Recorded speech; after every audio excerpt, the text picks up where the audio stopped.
a todas las personas que nos estáis siguiendo desde Argentina, desde Canarias, desde otras comunidades autónomas, desde Cataluña. Aquí son las 6:05 de la tarde. Buenos días para Argentina. Las 5 en Canarias y bueno, pues muy contentos de que haya habido tanta inscripción. Han tenido que hacerse listas de espera. Bueno, señal de que hay interés y eso es muy importante para pues todo lo que le supone la adopción y todo lo que supone el crecimiento de una familia. Bueno, en esta segunda charla online, como hemos explicado también antes, hemos pensado que era muy importante rescatar el tema del cual hemos hablado ya muchas veces, de hablar de la madre biológica. El título que buscamos fue hablar de la madre biológica con nuestros hijos adoptivos, lo que sentimos y lo que decimos o silenciamos. Es un tema que aún suscita muchos interrogantes, muchas inseguridades, y por eso creo pues, que es importante que lo volvamos a tratar, que podamos reflexionar y compartir ideas, miedos, seguridades. Y para orientarnos en el tema, pues tenemos de nuevo con nosotros a la psicóloga clínica Viñet Mirabén, es directora del Centro Médico Psicológico de la Fundación Vidal y Barraquer, y bueno, y también coordina el equipo de adopciones que tienen. Viñet Mirabén tiene una larga experiencia ya en asesoramiento, orientación, formación de familias adoptivas. Y bueno, ella iniciará un poquito el tema con una breve introducción de aquellos aspectos fundamentales que quiere, pues, en principio, asentar. Y luego, para que se haga menos pesado el formato online, creemos que es muy importante que haya un feedback, que haya una interrelación, un intercambio. Entonces sabéis que tenéis abajo el chat, que podéis ir enviando preguntas. De hecho, ya hemos recibido algunas por email, entonces iremos dando paso como buenamente podamos a las que nos llegan en directo, a las que tenemos ya en retaguardia. Y bueno, esperemos que podamos dar respuesta a vuestras inquietudes lo mejor posible. Así que empezamos un poquito con esta breve introducción de Viñet y después vamos interactuando. Bueno, gracias Viñet. Adelante. Gracias Puri. Buenas tardes a todos y a todas. Y bueno, me hace mucha ilusión saber que hay personas que os habéis apuntado de estas procedencias tan amplias como Puri estaba mencionando. Quizá decir un aspecto muy brevemente, ¿no? Habíamos dicho alrededor de 1 hora y media, Puri. La idea es poder dar paso a preguntas, a interrogantes, ya desde el principio. Yo voy a hacer ahora una introducción y luego plantearlo como un poco de, bueno, una tertulia online, que nunca puede ser lo mismo que la tertulia en directo y en vivo.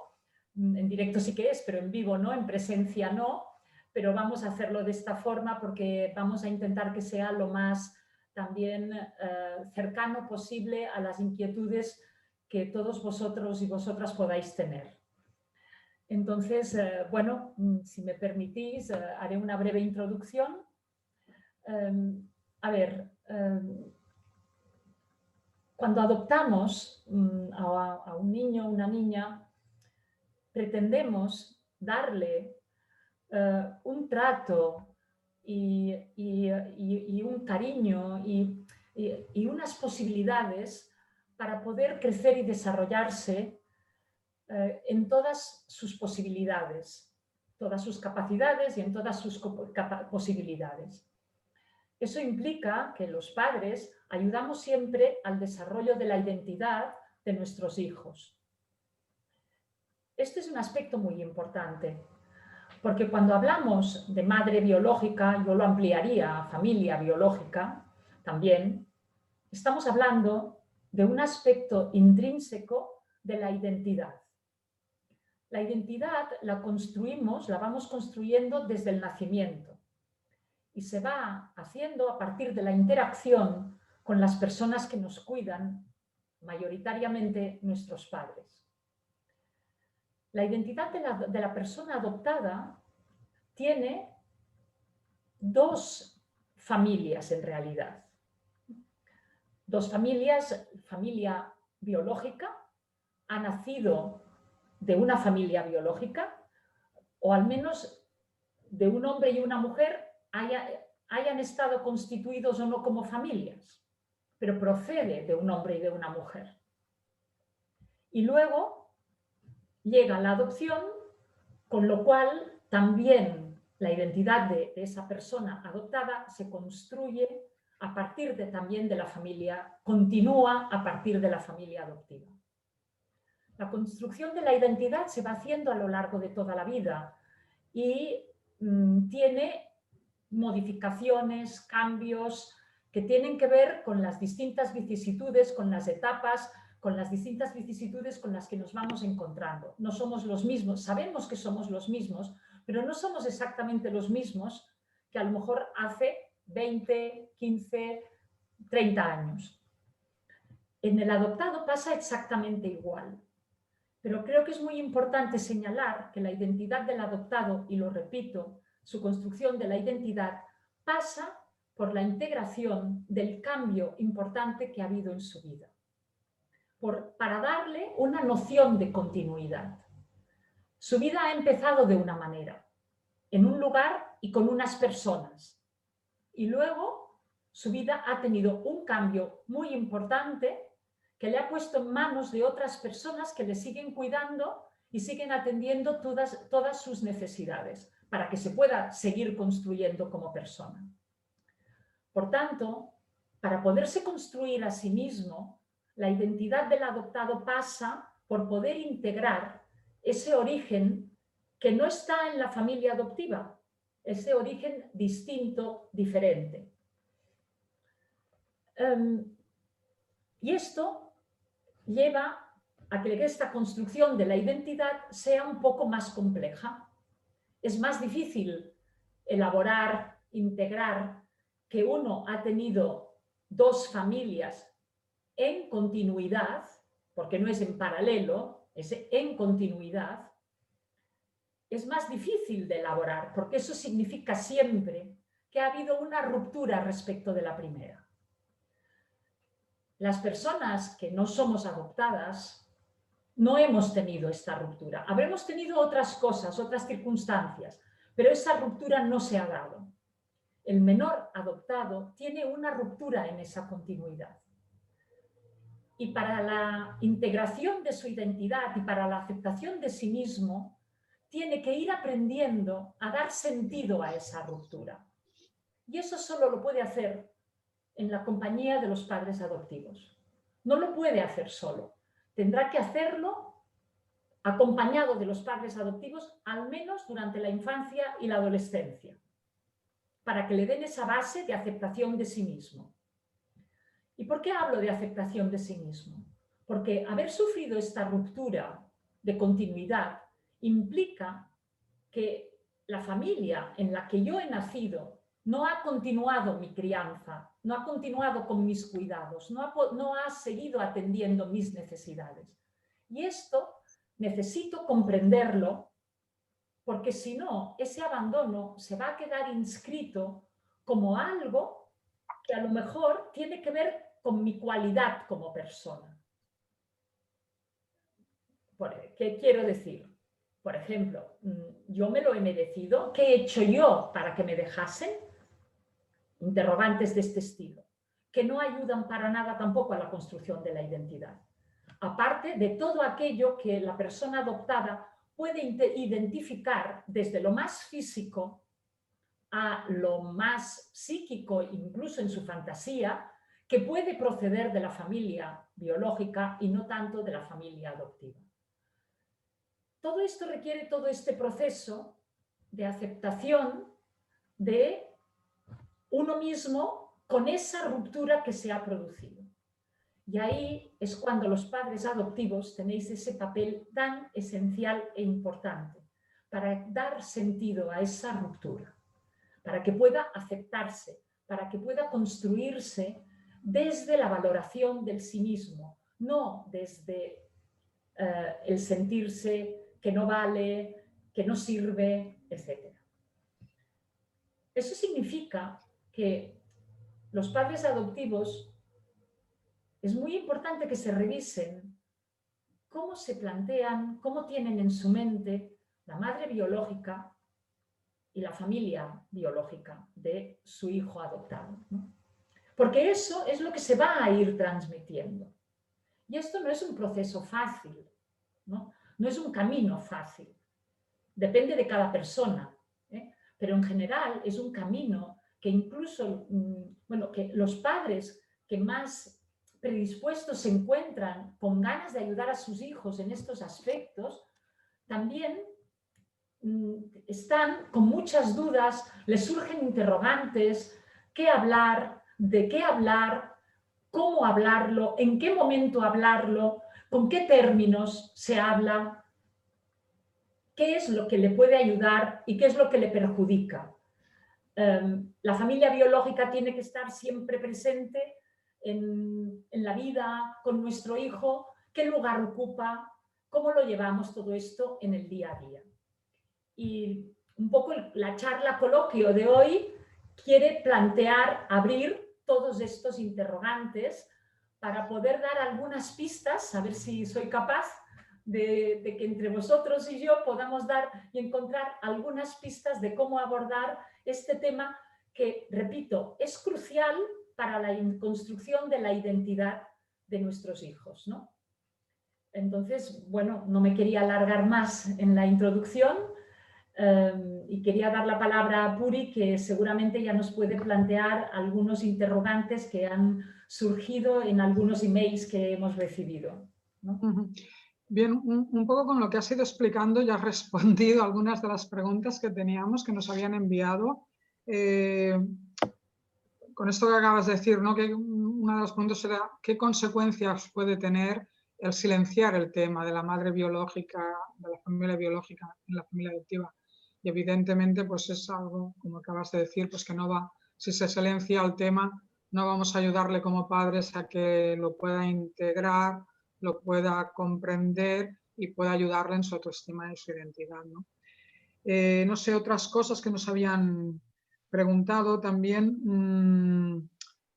en cuanto al vínculo paterno-filial, ¿no? También que puede también influir, no solamente en cuanto a la construcción de la propia identidad, sino también en el vínculo que se cree entre los hijos adoptivos y sus padres, según cómo se lleve el tema de la madre biológica, ¿no? Y puede tener unas consecuencias realmente de cara al futuro y a esa relación familiar.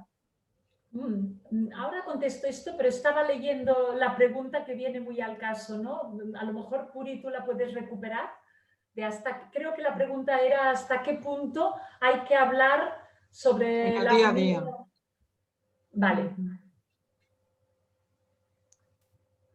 Aquí hay otra pregunta, la leo y voy a contestar ya porque si no estaremos leyendo todo el rato, ¿no? Me parece que una persona procedente de la India, yo creo que tú la puedes recuperar, ¿no, Puri, en el chat?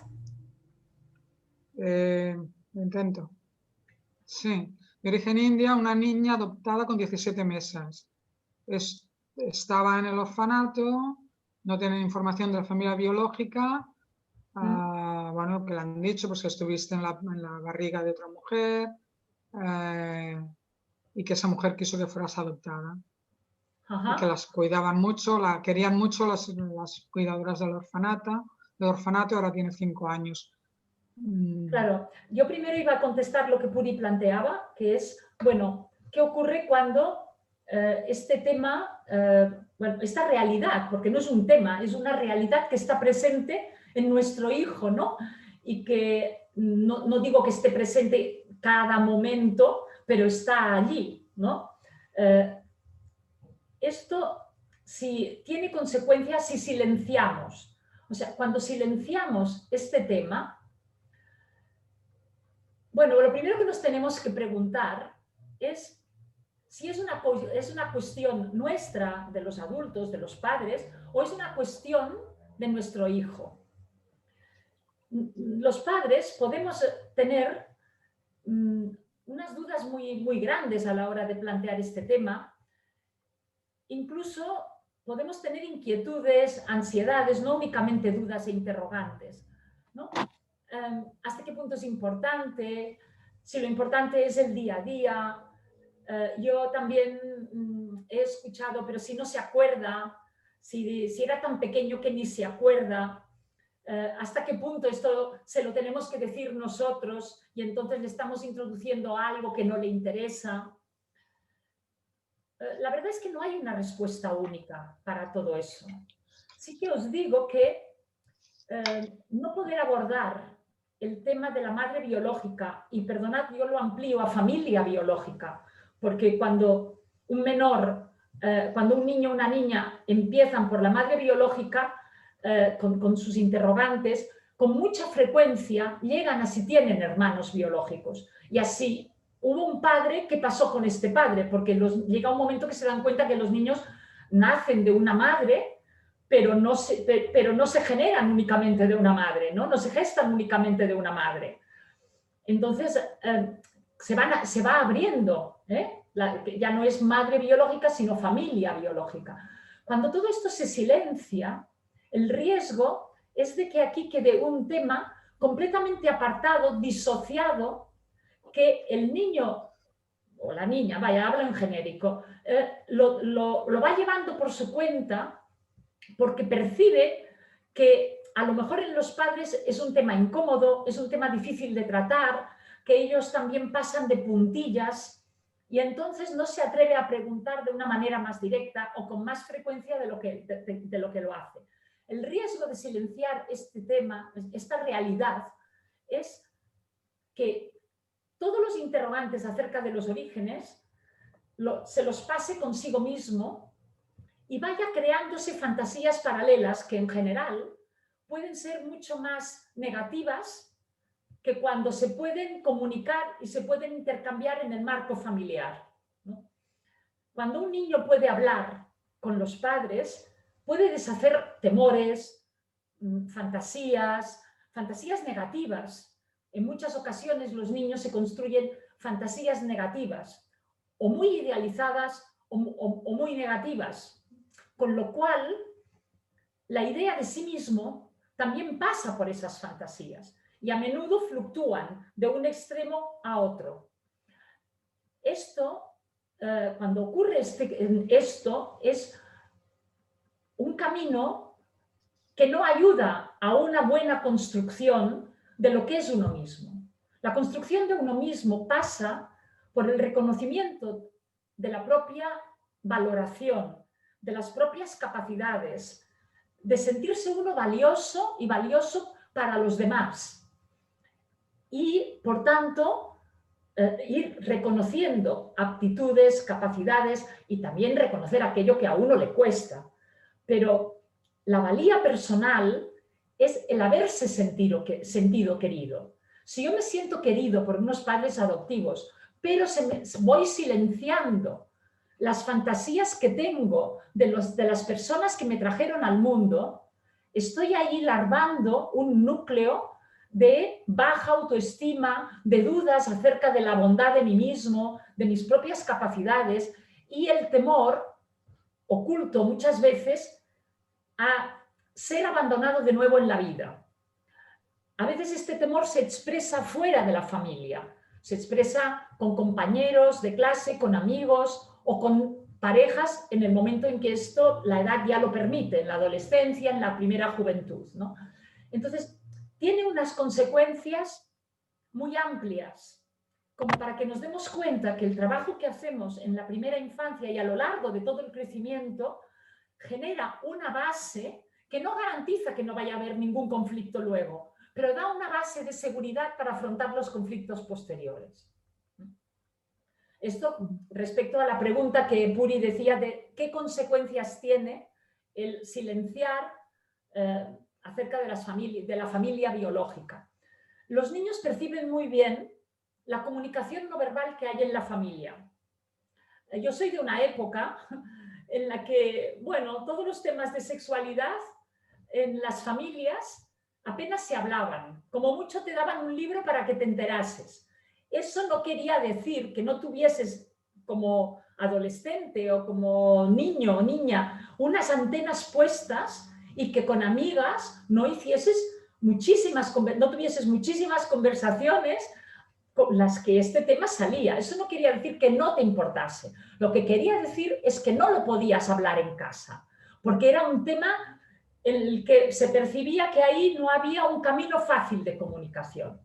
Con lo cual, esto sí que es responsabilidad de los padres. Los padres sí que somos responsables de generar ese camino de comunicación abierta que facilite que nuestro hijo pueda comentar, hacer preguntas, transmitirnos sus temores, transmitirnos sus fantasías, ¿no? Bueno, y vamos a más comentarios y preguntas, que si no voy a estar hablando todo el rato. Hay muchísimas preguntas, es una pena porque a todas no las vamos a poder dar respuesta. Recojo algunas de las que me he ido apuntando. A lo mejor apuntando. vamos a juntar algunas, Puri, si es posible. Sí, mira, una, por ejemplo, que creo que es muy importante es cuando se conocen realidades de abandono fuertes, como pues pueden ser abusos sexuales o realmente haber habido maltrato, tipos de abandono realmente muy dolorosos, y los padres adoptivos lo saben, información, cómo se le puede transmitir a los hijos. A ver, este es un tema muy delicado, porque ningún menor, hablo de menor, por tanto no de mayor de edad, ningún menor está preparado para conocer las cosas con toda la crudeza, cuando ha habido abusos, cuando ha habido un maltrato directo. Según qué información, los padres somos responsables, somos depositarios. Y ahora hablo en general, los padres siempre somos los depositarios de la historia previa de nuestro hijo. Incluso cuando es biológico, nuestro hijo no va a tener memoria más allá de los 3 años, como mucho. Somos depositarios de su memoria, le hacemos su memoria. Cuando le decimos, mira, cuando empezaste a andar, cuando empezaste a decir las primeras palabras, con el adoptado es exactamente igual. Somos los depositarios de su memoria, de aquello que él no puede recordar porque aún no estaba suficientemente desarrollado. Entonces, si esos maltratos ocurrieron antes de que él tenga una memoria explícita, concreta de esos maltratos, tendremos que ver qué huellas han dejado estos maltratos en su forma de relacionarse. Se puede estar relacionando de una manera muy evitativa, muy temerosa de las nuevas relaciones, muy asustadiza o muy a la defensiva, muy rápidamente. Bueno, no me voy a alargar porque no es el tema, ¿eh? Esto sería ya los distintos tipos de apego y de vínculo que puede establecer un niño que ha sufrido abusos y maltrato. Pero podemos detectar esas señales, pero difícilmente va a tener una memoria explícita de eso. Por lo tanto, tendremos que ir transmitiéndole de manera muy dosificada esa historia de la que nosotros somos depositarios, para preservar su autoestima. Haber recibido maltrato, haber recibido abusos, significa que tú has tenido poco valor para el otro, que has sido un poco un objeto que te han usado, pero que no te han reconocido en tu valía y en tu identidad como persona, ¿no? Con lo cual, esto no se puede transmitir de esa manera, porque le haríamos mucho daño. Sí que le podemos transmitir que él debe haber sufrido, que ha habido situaciones difíciles para él, que a lo mejor no tiene una memoria concreta, pero quizá le han quedado sensaciones. Le podemos transmitir que claro que hubo alguien que a lo mejor no supo cuidarle bien, que vino de unas personas de las que nació, de una persona de la que nació, o de una persona que le engendró, perdón, lo digo al revés, de unas personas que le engendraron y de una persona de la que nació. Yo creo que es importante hablar en términos de no tener capacidad para cuidar, lo que no es ni idealizar ni denigrar, pero sí que es preparar el terreno para que un día de adulto, ese hijo, nunca antes de los 18 años, cuando hay estas historias de maltrato, pueda acceder a su historia un poco más preparado para comprender que un adulto que maltrata es un adulto muy dañado. La idea que a mí me parece importante transmitiros es un adulto que maltrata en muchas ocasiones ha sido un niño maltratado. No pretendo justificarlo, nunca se justifica el maltrato. Entender no es justificar, no es darle validez, pero entender nos ayuda a poder transmitir que ha habido una madre biológica, un padre biológico muy precarios y muy dañados. Un juez dictamina una culpabilidad y esto está en manos de los jueces. Unos padres, es bueno que no entremos en la culpabilidad, sino que entremos en la incapacidad, en el desacierto, en el no estar para nada acertados en la manera en que le trataron, para poder preparar, ya digo, el terreno de que un día pueda acceder a su historia si ese es su deseo. Yo creo que es muy importante preservar todo aquello de la historia previa de nuestros hijos que sea verdaderamente dañino para su propia autoestima y valoración. En una ocasión me hablaron también de un menor encontrado en un contenedor. No, no hay que decirle que a ti te encontraron en un contenedor. No le ayuda en nada a la construcción de su identidad, al contrario, le pone más palos a las ruedas en la construcción porque le hace sentir directamente basura. Por tanto, quizá se puede obviar algunos aspectos y ir a lo que es más importante en la construcción de la identidad del adoptado, que es la imposibilidad de poder ser cuidado por las personas que le trajeron al mundo, que estaban en condiciones muy precarias para cuidarle. Y que nosotros, los padres adoptivos, hemos sido el relevo para poder darle aquello que sí le podíamos dar, atendiendo, cubriendo sus necesidades básicas para construirse como persona. No sé si la respuesta, no sé si contesto suficientemente a esa pregunta, ¿no? Yo creo que sí, que ayuda mucho lo que has dicho. Vale, más preguntas. Nos preguntan una niña con 5 años que le pregunta a la mamá si querría conocer a su madre biológica y ella dice un no rotundo y pregunta si es normal que diga un no con tal seguridad. Una niña de 5 años. Es muy normal porque una madre biológica no deja de ser alguien muy desconocido y seguramente a los 5 años ella está construyendo todo el vínculo con los padres adoptivos y la familia adoptiva es su familia y es su fuente de seguridad. Es un momento en que los niños cuando van al colegio les cuesta aún separarse un poco de los padres. Lo digo para entender qué quiero decir, ¿no? La familia es el núcleo de seguridad. Conocer a la madre biológica significa algo muy confusionante a esta edad, ¿no? Yo creo que es una pregunta que en la medida de lo posible, mejor no hacerla a los 5 años. Mejor plantearla, no sé, mucho más adelante, cuando ya ese hijo, esa hija son mucho más mayores, ¿no? Una cosa es si quiere saber algo, si está interesado en saber de su historia, cómo es que fue dado en adopción, si tiene preguntas, si a veces se imagina cosas. Y otra cosa es la manera concreta conocer a la madre biológica, ¿no? Yo creo que conocer a la madre biológica, incluso muchos adolescentes no quieren aún conocer y muchos adultos tienen que hacer todo un proceso muy personal antes de llegar a poder conocer. Ahí, salgo un momento a ver si puedo coger un poco de agua, ¿me disculpáis? Bueno, pues no, ya está, no pasa nada. Bueno. A ver, otras preguntas. Bueno, las personas que no tienen ninguna información de la familia biológica, ¿cómo lo pueden abordar? ¿No les pueden transmitir a sus hijos ningún tipo de información? Pues porque no existe. En el expediente no hay ningún tipo de información. No, incluso no teniendo ninguna información se pueden decir cosas.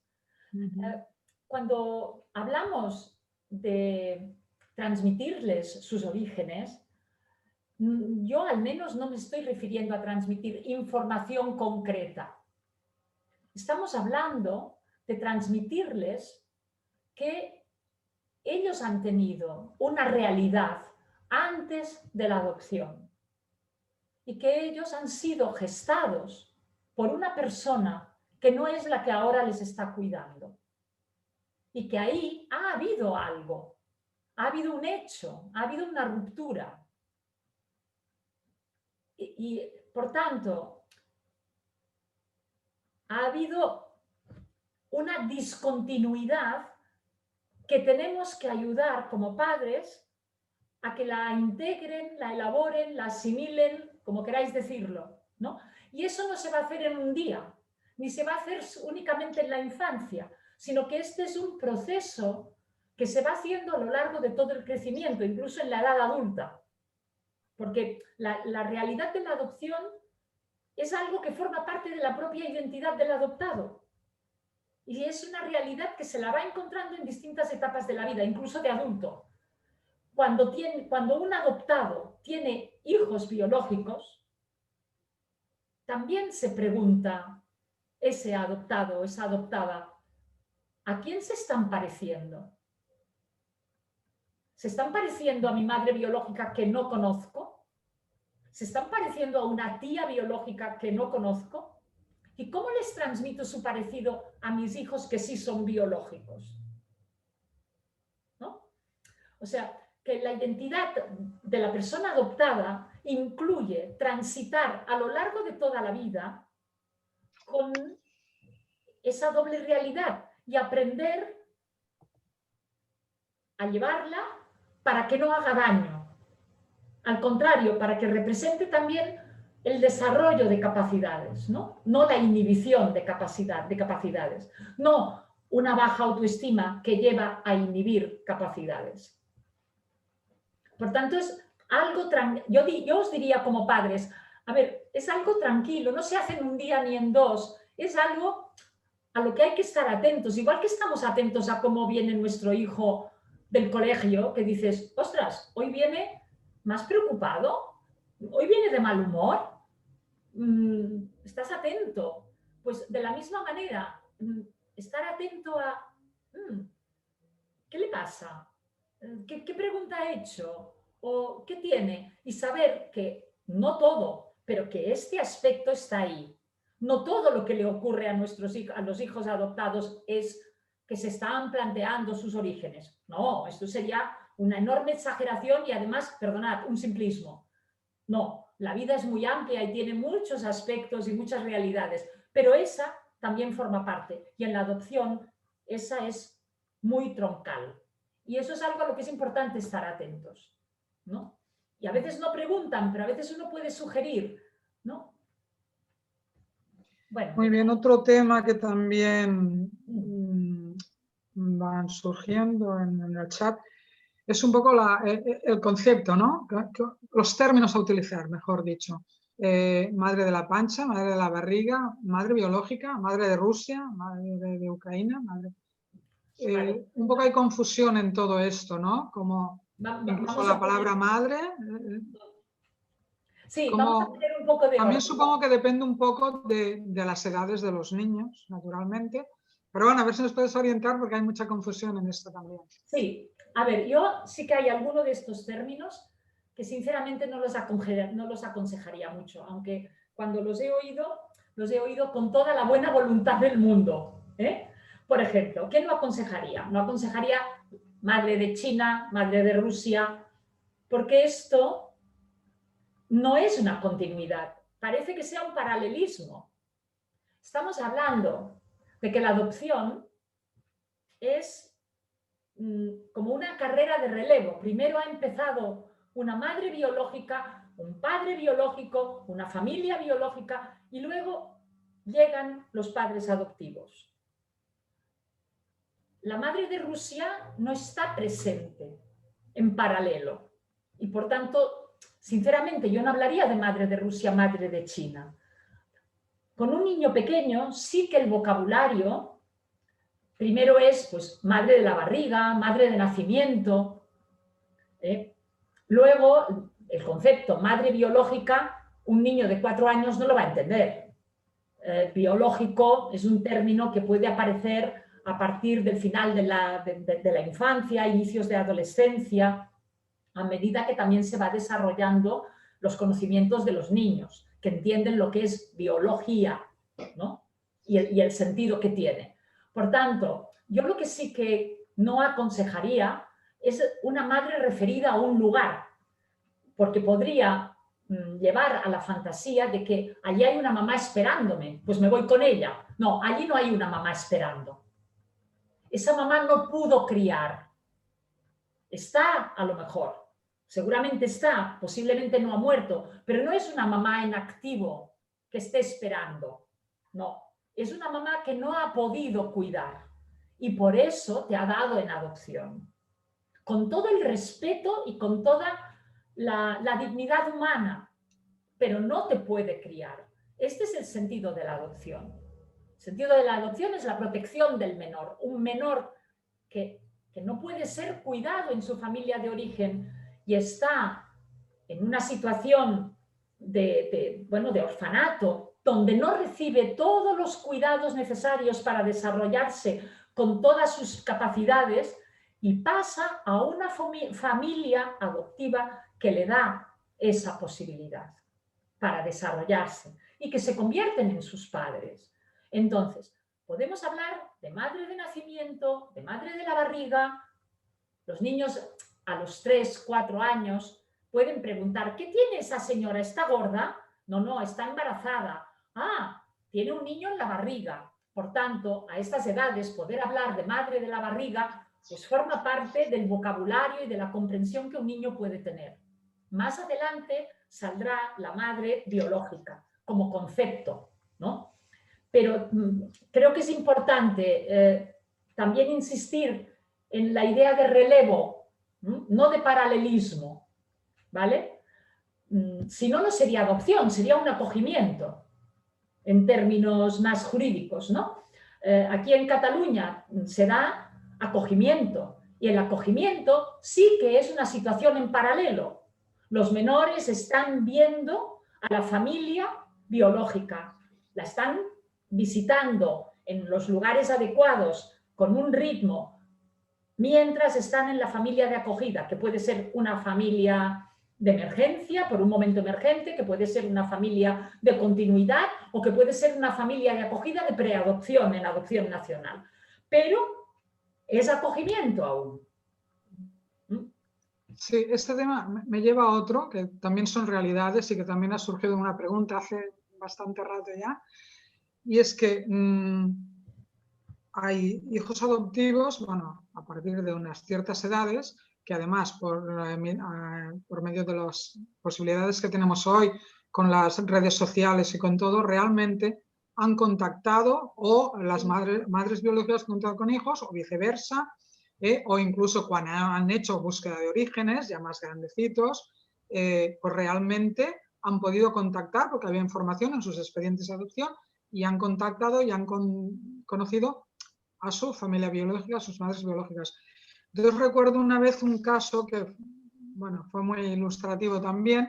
Estaba conversando yo con una hija adoptiva, ya adulta, que había hecho búsqueda de orígenes, había podido contactar tanto con el padre como con la madre biológica y estábamos en conversación telefónica, me estaba explicando cómo había ido todo, ¿no? Entonces era un poco de lío porque, claro, a veces que me decía cosas que se estaba refiriendo a su madre adoptiva y otras veces me decía cosas y se estaba refiriendo a su madre biológica y nos hacíamos un poco de lío, ¿no? Entonces ella dijo, mira, para que no nos hagamos lío, yo cuando diga mi madre, me refiero a mi madre adoptiva, porque yo siempre le he dicho mi madre, y cuando me refiero a mi madre biológica, te diré madre biológica, y así nos aclaramos. Y fue muy ilustrativo, ¿no? Pero llegaron en determinados momentos e historias, sí que realmente tienen que integrar lo que era, pues había sido un relevo, acaba viendo un paralelismo allí. Tienen que volver a integrar a una familia biológica con la que posiblemente no habían tenido contacto durante muchísimos años. Y todo esto también suscita todo un mar de emociones y de Y en estos casos, ¿cómo podemos acompañar a los padres adoptivos? Por descontado, aunque aquí el camino no es igual ni mucho menos para todos los adoptados. Dependerá mucho de nuestro hijo, de nuestra hija, ¿no? El camino que vaya a seguir. A ver, yo voy a distinguir dos situaciones. Una cosa es el adoptado adulto, porque, a ver, cuando hay una búsqueda activa de orígenes, se parte de la idea de que es mayor de 18 años. ¿Vale? Entonces, sería lo aconsejable, pero la realidad que nos estamos encontrando... Sí, por eso lo iba a distinguir, Puri, lo iba a distinguir. A ver, y no, lo iba a distinguir porque no es gratuito. Es decir, se considera que cuando una persona ha hecho todo su desarrollo, puede tener una base estable que le permite afrontar el conocimiento de su historia previa y de personas que han formado parte de su historia previa, con los interrogantes que eso despierta, porque las personas de la historia previa pueden responder de muchas maneras.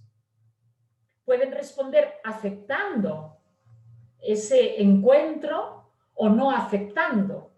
O puede ocurrir que no se encuentre nada, como en muchas menores adoptadas en China, que cuesta muchísimo rastrear orígenes por las condiciones concretas de la adopción, del por qué se dejaban, sobre todo niñas, en adopción en China, ¿no?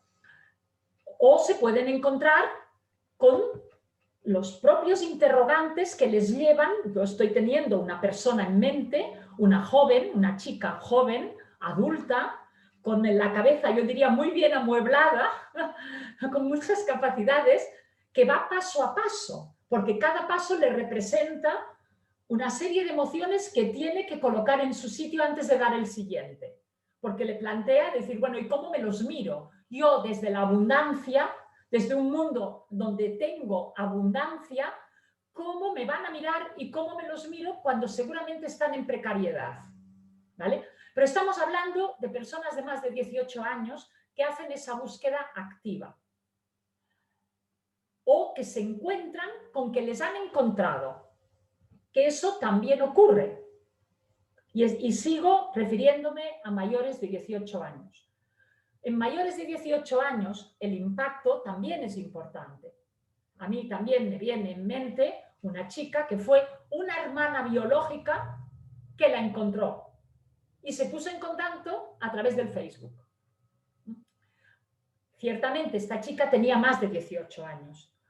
Tenía 19, no es que fuese una adulta muy ya desarrollada, pero el impacto fue enorme también, porque es algo que no te esperas. Ahí es donde aún es más importante el sostenimiento que ha habido y que aún hay de la familia adoptiva. La función de los padres adoptivos a lo largo de la crianza y de la adolescencia y de ese momento, sosteniendo esa incertidumbre, ese vaivén, ese impacto que genera que alguien de tu familia biológica, cuando tú no te esperas, se ponga en contacto, es enorme. Por tanto, incluso los adultos, cuando ya son adultos, el sostenimiento de la familia biológica y de la familia adoptiva va a ser importante, pero sobre todo cuando es de sorpresa. Vamos ahora más atrás para distinguir una parte de la pregunta.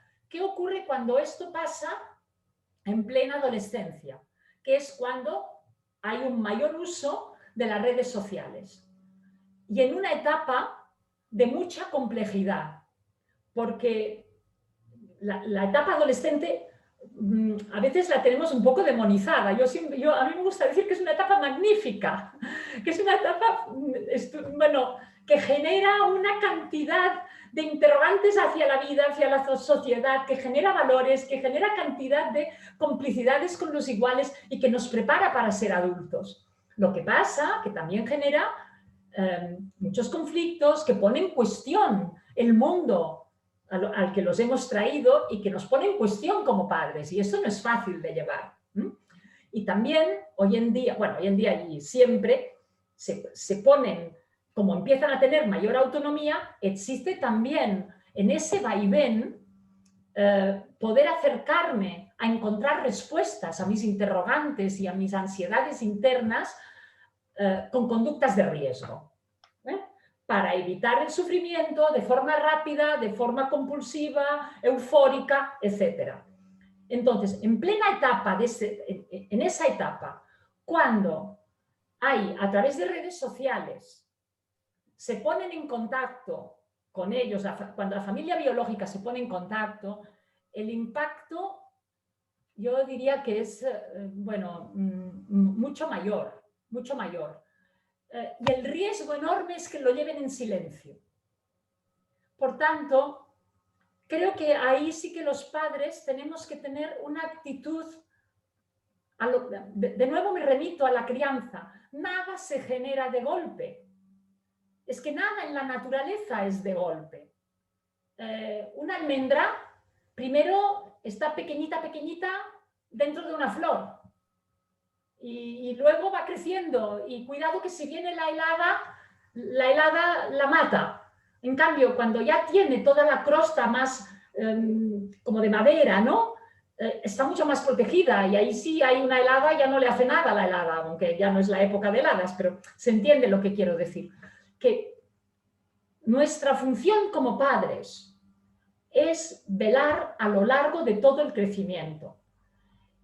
Y entonces ahí, en la adolescencia, también antes, pero creo que es muy importante tener una actitud activa, unas antenas activas para estar atentos, para que nos lleguen las señales de a lo mejor algún impacto en redes sociales y que no se nos escape demasiado. Y ahí no me estoy refiriendo únicamente al impacto de familia biológica, sino también a otras cuestiones, ¿no? Posibles abusos a través de las redes sociales, contactos que se pueden convertir en un abuso. Encontrar el equilibrio entre un control policíaco con ese control que es protector no es fácil y lo tiene que encontrar cada madre y cada padre. Y es muy importante estar al lado en esto, ¿no? Porque el impacto y la desestabilización que puede representar una madre biológica que se presenta a través de Facebook puede ser como, bueno, de un terremoto que zarandea toda la identidad que está en construcción en ese momento, dependiendo de cómo ha ido antes. Mi experiencia es que en general los que se ponen en contacto son hermanos biológicos. No digo que no pueda ser también una madre biológica, pero mi experiencia más directa es hermanos biológicos que se ponen en contacto, lo cual también representa un impacto. Entonces hay que llevarlo, hay que estar atentos, hay que hablar con nuestros hijos, hay que tener comunicación, hay que tolerar momentos de silencio en que no están accesibles, hay que esperar el momento, hay que tener ahí todo un trabajo y un acompañamiento. Y ahí sí que diría que ante una situación como esta, que también a los padres nos zarandea, creo que es importante que los padres estemos acompañados de un profesional que nos vaya asesorando, ¿vale? Para ver un poco por dónde ir, porque son momentos muy complejos para llevarlos solos. Otras preguntas también hacen referencia a cuando los hijos adoptivos, ya sea pequeños o ya de mayores, tienen muchísima reticencia a hablar de nada en relación a su adopción. Y si intentas pues que hablar o dicen, no, es que no me interesa, o es que también hay muchos padres preocupados por esto opuesto, ¿no? Es decir, bueno, nosotros queríamos hablar, queríamos que nos pudiera, pero notamos como que lo estamos forzando y que él no tiene ningún interés o que nos dice que no tiene ningún interés. ¿Cómo se puede ayudar? ¿Qué actitud deben tener los padres? A ver, yo, bueno, siempre intento huir de las ideas así muy fundamentalistas, ¿no? Me gustaría transmitiros que sabiendo que un menor tiene que integrar sus orígenes, al lado de esto, cada menor tiene su propia manera. No todos los niños preguntan, no todos los niños se van a interesar. Y eso no tiene por qué representar que no lo llevan bien, que hay un mal proceso. A veces ocurre, creo que cuando no preguntan en la infancia, cuando parece que no les interesa en la infancia, ni les interesa demasiado, a lo mejor de pequeños, de jóvenes, a lo mejor de adultos, ahí se abre el interrogante. No lo sabemos, ¿no? Pero puede ocurrir, y de hecho ocurre. Lo que sí que me parece importante es cómo leemos los padres ese no le interesa. La primera cosa que os transmito es el respeto. Nunca hay que forzar una comunicación que el menor no busca, ¿vale? Pero sí que creo que al lado de esto hay que distinguir si realmente está tranquilo y no le interesa o es una actitud mucho más defensiva porque tiene miedo a abordarlo. A veces, cuando yo he tratado a algún menor adoptado, al cabo de un poco de tiempo, me habla de cosas y cuando le comento cómo es que no lo comenta con sus padres, que lo diga a sus padres, me dice, es que ya sé que ellos a lo mejor quieren hablar, pero ¿y si les hago daño? Es decir, que a veces también tenemos que distinguir si ese silencio tiene que ver con el temor a que nosotros como padres nos duela que él se interrogue por la familia de origen. Como si eso para el niño pudiese decir que a lo mejor os creéis que no os quiero si os pregunto por la familia de origen. Porque los niños, precisamente, lo que tienen que aprender a medida que van madurando y se van convirtiendo en adultos es a matizar. Los niños fácilmente están en el blanco y negro. Con lo cual, somos los padres los que les tenemos que ayudar a mostrar esos matices. Por ejemplo, a lo mejor cuando un niño no habla, uno puede decir, mira, hoy estaba mirando las fotos de cuando te vinimos a buscar, de cuando te adoptamos. ¿Quieres verlas conmigo? Si él se aparta y no le interesa, a lo mejor podemos hacer comentarios que no son forzar, pero sí que son poner en palabras interrogantes, es decir, no te interesa, pero si eso era tu vida.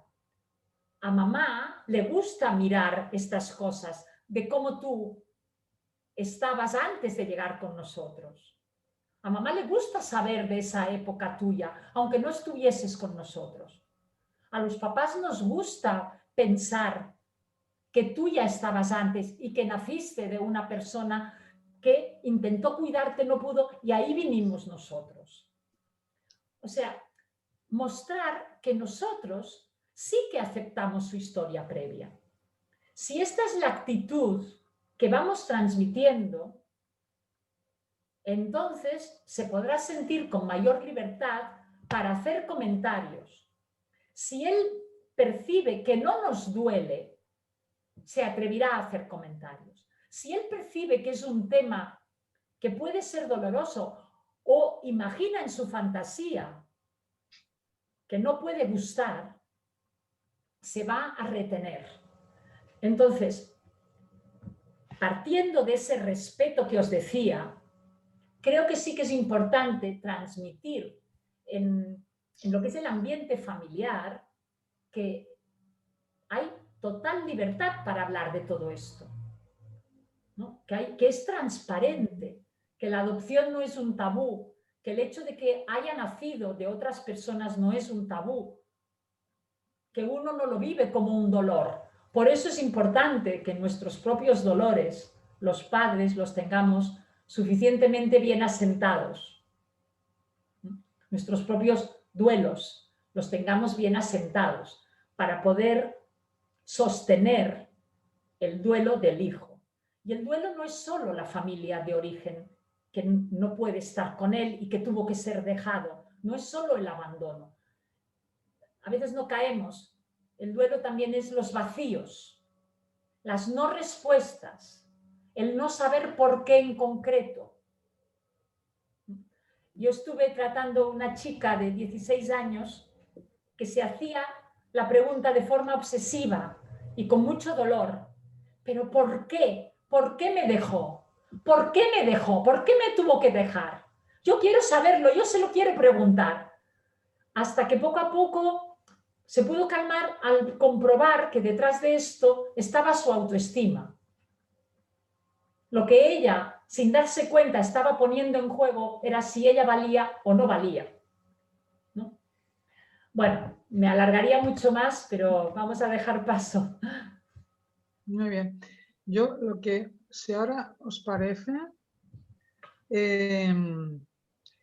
tuvimos un email que creo que es muy ilustrativo, que es el testimonio de cómo una mamá ha estado pues hablando del tema de la familia, de la madre biológica concretamente con su hija, que ahora tiene 10 años. Y si os parece voy a ir traduciendo porque está en catalán. Entonces vamos a hacer un poquito que Viñet vaya comentando lo que esta mamá va explicando como testimonio de la relación de cómo han llevado este tema, ¿no? Nos dice, nuestra hija de 10 años habla de su madre biológica desde siempre, desde que empezó a hablar. Al principio le decía la chica de China, la mujer, la noia, la chica de China, y hasta le puso un nombre, la llamó Paula, y me preguntaba si tenía su móvil para poderla llamar y para preguntarle cómo estaba ella. No sé qué interpretas, una niña ya pequeñita, dice, la mamá dice, al principio me costaba por lo pequeña que era, tenía 3 años cuando le decía a su mamá, y también porque no me sentía preparada como madre para, no sé, esta situación de que te digan, ¿tienes tu móvil para...? Porque me estoy preocupando en cómo estará y le pongo nombre y necesito ponerle nombre. Dice, no quería equivocarme ni confundirla. Siempre me lo ha puesto fácil. Y bueno, y que sobre todo siempre ha hablado de la madre biológica con ella más que con su papá, mucho más. No sé cómo ves a esta edad tan es pequeñita. Es muy bonito lo que está diciendo esta madre, es muy bonito. Mirad, está diciendo una cosa que me hace pensar en lo que es natural de una niña de 3 años, de 4 años, ¿no? Nosotros los psicólogos decimos que los niños a esta edad tienen un pensamiento un poco concreto, un poco mágico. Acordaros de que los niños dibujan el sol como una cara humana, que le atribuyen cualidades humanas. El sol está sonriendo, el sol está triste, el sol está alegre. Entonces, es una edad en la que para los niños es muy difícil imaginar que hay una persona allí. Hay niños que a lo mejor necesitan una mayor concreción. Y esta niña lo explica muy bien. Fijaos que dice una chica. Bueno, una chica, y que dice y le tiene que poner un nombre, porque no puede ser alguien del todo desconocido. Este es un concepto muy difícil aún para ella, ¿no? Tiene que poner un nombre, y a lo mejor es un nombre que a ella le gusta, y le pone Paula. Claro, ¿qué hacemos cuando una hija le pone un nombre a una madre biológica? ¿Lo aceptamos? ¿Le decimos que no sabemos si se llama así, con lo cual estamos rechazando una fantasía? ¿Cómo lo aceptamos si lo aceptamos? Yo creo que es importante aceptarlo, pero ¿cómo lo aceptamos? Oh, sí, se llama Paula. No sabemos cómo se llama. Pero en todo caso, aceptar su fantasía y su necesidad. Poder decirle, con palabras de niña de 3 años, decir, mira, a ti te gusta ponerle nombre a las muñecas, te gusta ponerle nombre a las cosas. Claro, a tu madre de nacimiento también quieres ponerle nombre. Pues mira, de momento la vamos a llamar Paula si tú quieres, hasta que tú quieras, ¿vale? Con lo cual se está aceptando la fantasía y se está aceptando que eso puede cambiar y que eso es de este momento, ¿no? Luego ocurre una cosa, la niña le dice, ¿tienes su móvil? ¿Puedo hablar con ella? Claro, los niños nos sorprenden cuando precisamente hay este ambiente de libertad y de transparencia dentro de la familia, claro, los niños nos sorprenden y nos hacen preguntas que no nos habíamos planteado nunca. Por eso es muy importante contestar desde la honestidad de lo que somos y de cómo hemos colocado, como decía hace un momento, nuestras propias realidades y nuestros propios duelos. ¿Cómo lo hemos colocado esto? Por tanto, poder decirle, pues mira, no lo sé, ¿qué pregunta? Me sorprendes. Pues no, su móvil no lo tenemos y me parece que va a ser muy difícil tener su móvil, ¿no? Pero entiendo que te gustaría a lo mejor poder conectar, porque estamos como cogiendo el tronco de las ramas, ¿no? Y poder también reaccionar un poco a la sorpresa. Ostras, pues claro, pues, no, pues eso no me lo había planteado. ¿Lo podemos hablar? Y poder construir este diálogo de madre a hija en este caso. Yo creo que esta madre lo estaba haciendo muy bien, porque estaba permitiendo la fantasía de la niña. Los niños tienen muchas fantasías y si las pueden tener acompañados, todo este sostén que les damos. Perdonad solo un poco porque el email es un poco más largo y no me quiero alargar, pero viene al caso. A mí me gusta mucho citar a Boris Cyrulnik. En su libro, de los primeros, del primero, el segundo, me parece que es Los patitos feos, o El patito feo, él dice, los niños adoptados han tenido una soledad, pero los padres adoptivos le podemos quitar el valor tóxico, la cualidad tóxica a la soledad, acompañándoles en la inquietud, en los interrogantes, en los vacíos, en aquello que podemos estar al lado, aunque no podamos contestarles. A veces los padres queremos responder a todo. No, a todo no podremos responder. No tendremos respuesta para todo. Pero podemos estar al lado, quitándole el valor tóxico a la soledad. Lo que hace daño no es no tener una respuesta concreta. Lo que hace daño es la soledad. Bueno, en la infancia y bueno, y toda la vida.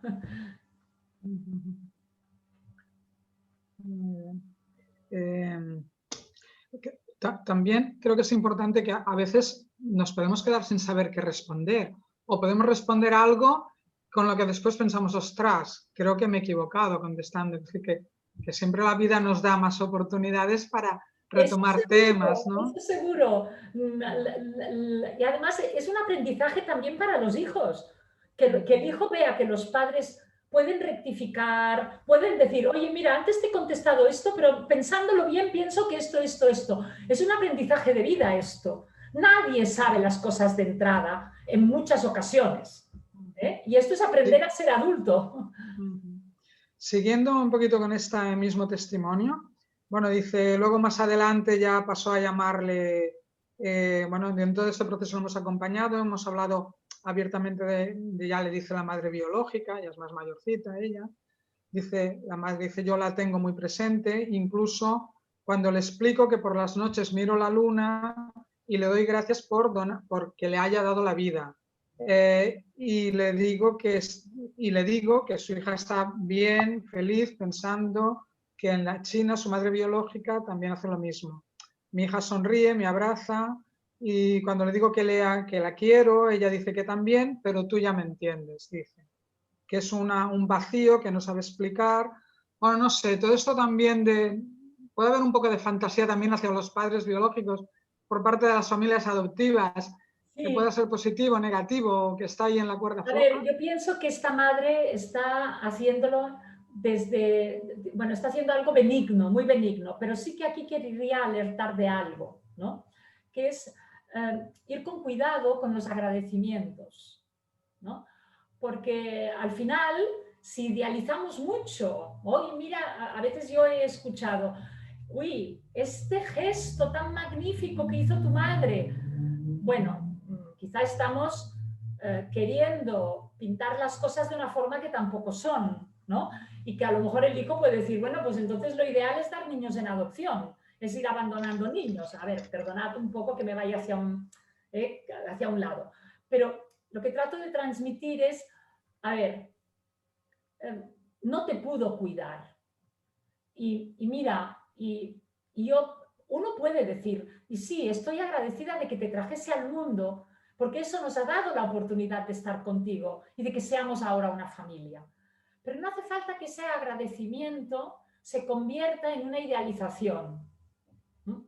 Uno puede sentir agradecimiento, pero desde un realismo y desde transmitir esa realidad, porque si no parece que estemos tapando la boca a un hecho que no deja de ser doloroso.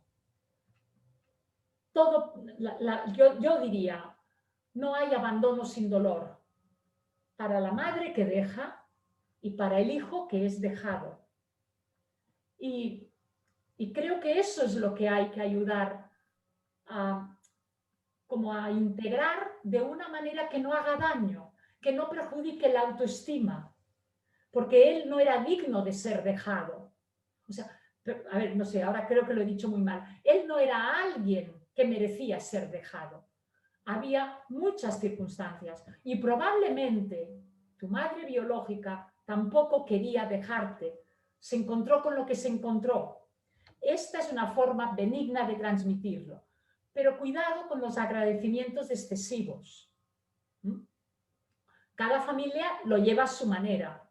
Yo también quiero rescatar algo del relato de esta madre que me parece muy bonito, porque la madre no le tapa la boca. Quizá están hablando de que miran a la luna y le dan las gracias y la madre biológica también lo pensará, pero mira a la niña lo que dice. Bueno, pero tú ya me entiendes, todo esto está bien, pero tú ya me entiendes. Tú ya me entiendes, es lo que decía Puri, ahí hay un vacío. Pero la niña está diciendo, mamá, tú me entiendes mi vacío. Esto es lo que ayuda a esta niña. Esto es lo que le va a dar esa base de seguridad y de confianza básica en la vida y en las personas y en los vínculos. Lo que queremos darle, el mayor tesoro, si me permitís la palabra, que les podemos dar a nuestros hijos es confianza y seguridad en el vínculo, para que pueda construir vínculos de confianza y seguridad. Y esta madre lo está haciendo cuando está permitiendo que la niña, diga todo esto, y cuando la niña puede transmitir que a pesar de todo y de sentirse acompañada, ella está acompañada con sus vacíos. No sé, Puri, si hay más cosas de esta madre, ¿no?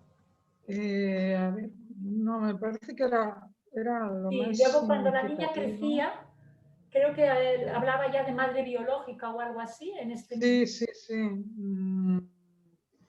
Sí, ya pasó de mamá de la pancha a... no, muy importante también, dice, con el tiempo maduró la idea y fue pasando de decir mamá de nacimiento, mamá de la pancha, y entonces la nombraba la madre adoptiva como mamá del corazón. Y dice, todavía me dice así, yo soy su mamá de corazón y la otra es la mamá de la pancha, ahora ya la madre biológica, ¿no? Dice, durante mucho tiempo quería viajar a China para buscarla. Quería preguntarle por qué la había abandonado. Y también quería saber si ha muerto. Vale, yo creo que es lo más. Esta preocupación yo creo que también es muy común. Incluso ahora en alguna pregunta también abordaban el hecho de que ahora, precisamente con toda la pandemia del COVID, niños, hijos adoptivos, adultos, jovencitos, que también una de las preocupaciones que han comentado con sus padres adoptivos es esta, ¿no? ¿Cómo estará mi madre biológica? Cuando están oyendo cifras de muertos pues en muchos países, ¿no? Este es un momento en que reactiva muchas inquietudes y pensad, bueno, sean del país que sean, ¿eh? Porque hay países en que a lo mejor no nos llegan noticias de pandemia, pero a lo mejor nos llegan noticias de guerras, ¿no? O de terremotos, ¿eh? Por ejemplo, Haití mismo, ¿eh? Muchos hijos adoptados procedentes de países, pues se pueden preguntar sobre sus familias de origen cuando hay estas catástrofes, ¿no? Del tipo que sean. Y también el miedo a que esas personas ya no las puedan conocer nunca, ¿no? Porque en la mente existe la posibilidad de poder saber de ellas en algún momento en la vida, ¿no? Y a lo mejor lo harás o no lo harás, pero que esa posibilidad se haya cerrado por estas circunstancias añade mucho más dolor. Bueno, otra pregunta, que no sé si la he hecho ya, igual ahora me repito y todo.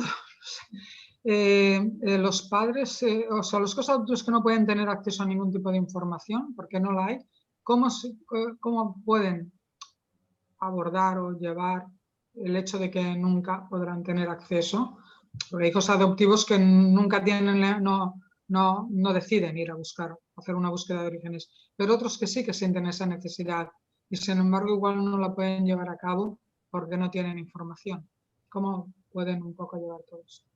A ver, sí, yo creo que he dicho algo antes acerca de esto, pero quizá la idea más importante es,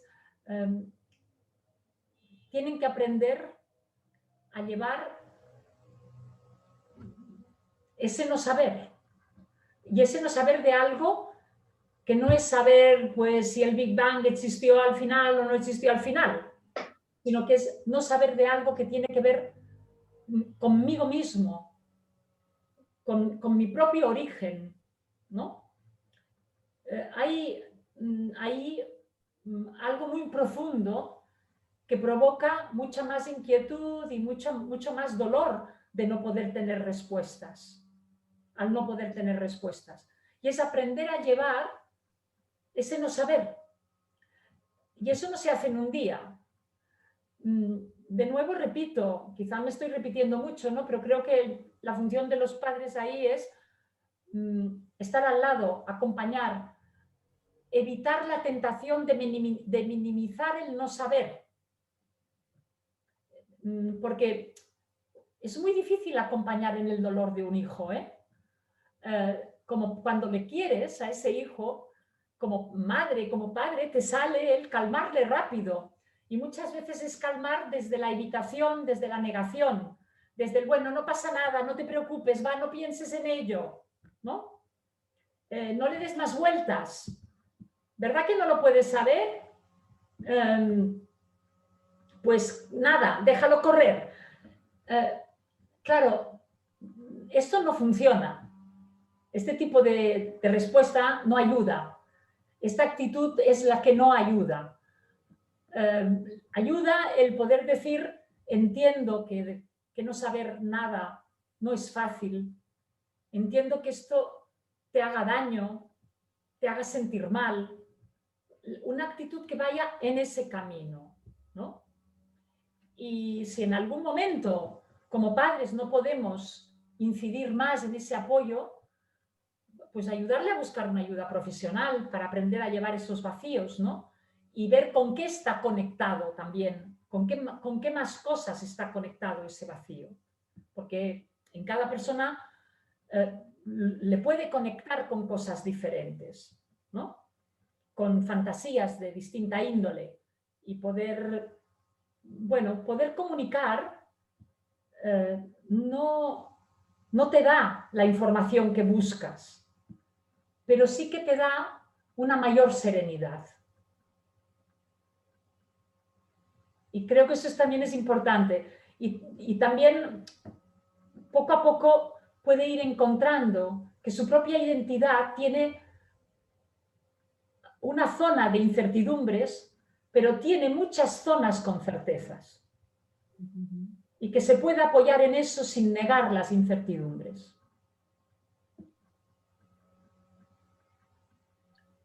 Sí, yo recuerdo. Entiende la idea.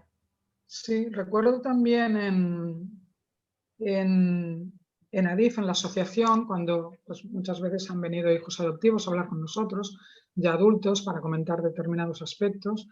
Y recuerdo una hija adoptiva que ella no podía saber porque no tenía información. Y para ella fue muy importante el simple hecho de ir al orfanato donde supo que estuvo de pequeña.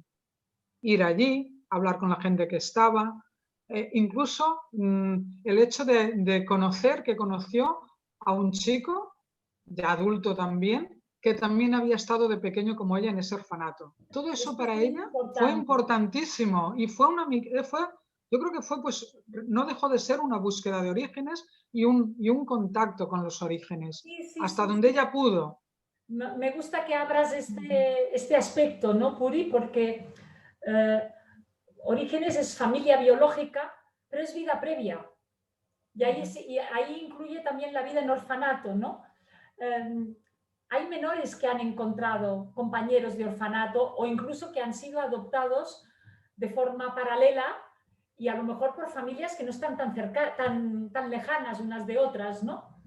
Entonces, poder viajar al lugar donde estuve de pequeño, poder ponerle espacio, poder poner una imagen real, ¿no? Donde estuve y poder conectar con algún cuidador o cuidadora ayuda a llenar ese vacío.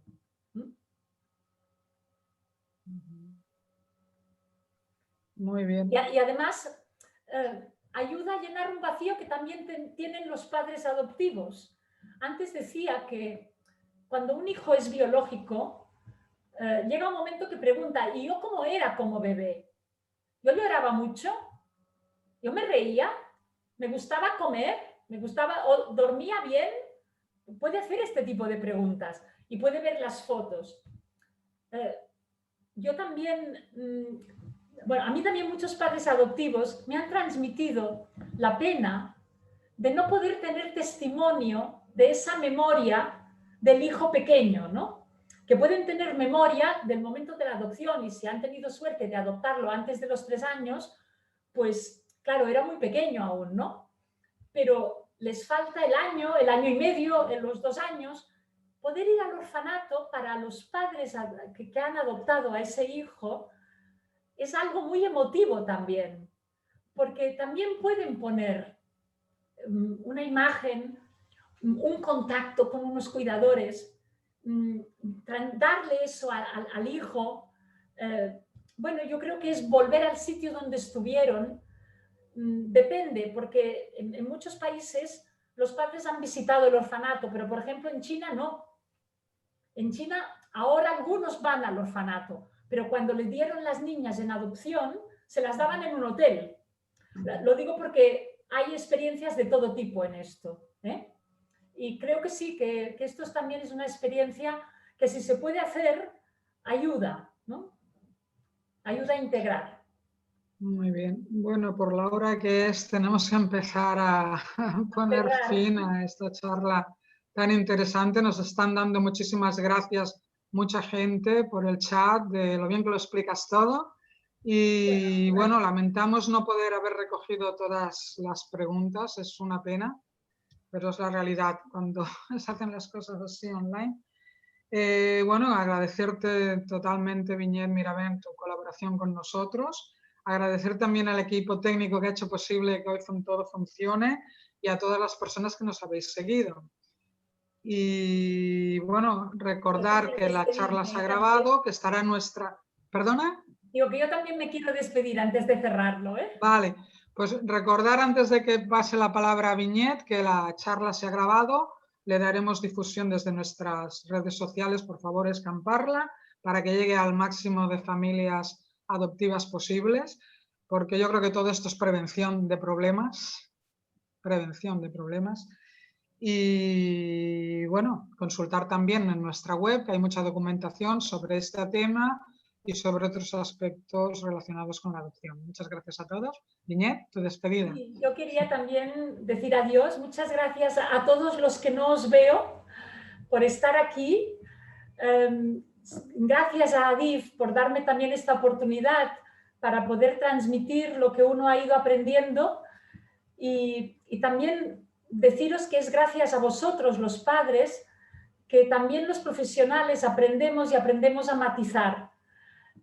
Yo llevo, bueno, casi 30 años, no llega, pero casi 30 años en el mundo de la adopción y la verdad es que no soy la misma ahora que cuando empecé, evidentemente, y no solo por las arrugas, sino por lo que también he aprendido al lado de los padres, de la oportunidad que me habéis dado como profesional. A mí todo el tema de la adopción me conmueve profundamente, es una realidad que, no sé, estimo profundamente y todo lo que sea poder ayudar y tener este feedback, también para mí como profesional y como persona es importante. O sea que muchas gracias a todos por la oportunidad que nos dais de estar aquí y por descontado, gracias a Puri y a todo el equipo de ADIF, que hace mucho tiempo que nos conocemos y con los que he colaborado muchas veces les tengo en gran estima. Muchas gracias, Viñet.